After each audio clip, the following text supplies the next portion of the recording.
Järgmisena räägime, kuidas on võimalik kalkis töölehti kopeerida, kas siis ühe töövihiku raames või mõnda teise töövihikusse, kuidas on võimalik neid töölehti teisaldada ja kuidas on võimalik neid ümber nimetada. Nüüd kõigepealt siis esimese sammuna tuleks teha soovitud töölehe nime peal paremhiireklõps ja avanevast menüüst tuleks valida käsk teisalda ja kopeeri.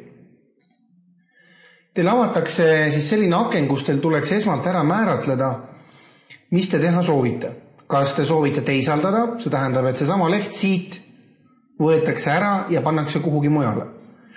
Või te soovite näiteks hoopis kopeerida, see tähendab seda, et ka siia jääb sama leht alles ja kuskile on siis võimalik teha koopia. Teise asjana on teil võimalus määrata vastavalt siis teisaldate või kopeerite, kuhu. Ehk siis valite selle töövihiku dokumendi, kuhu te soovite seda kopeerida või teisaldada.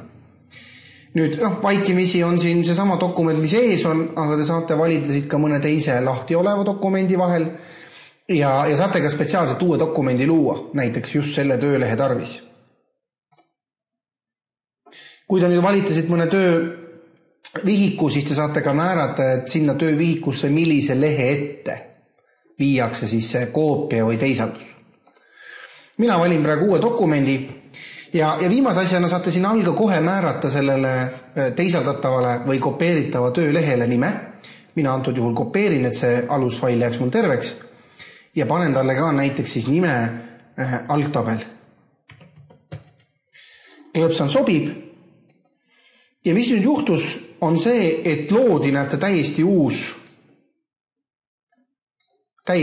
kalki töövihik nimetu 3 ja ta koosneb ainult sellest samast ühest töölehest, mille me siis vastavalt kopeerisime.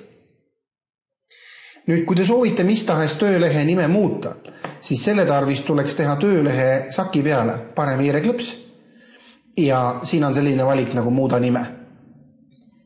Avanevas aknas võite koheselt trükkida nime, näiteks tabel 1 ja seejärel klõpsata sobib. Ja ongi nimi muudetud.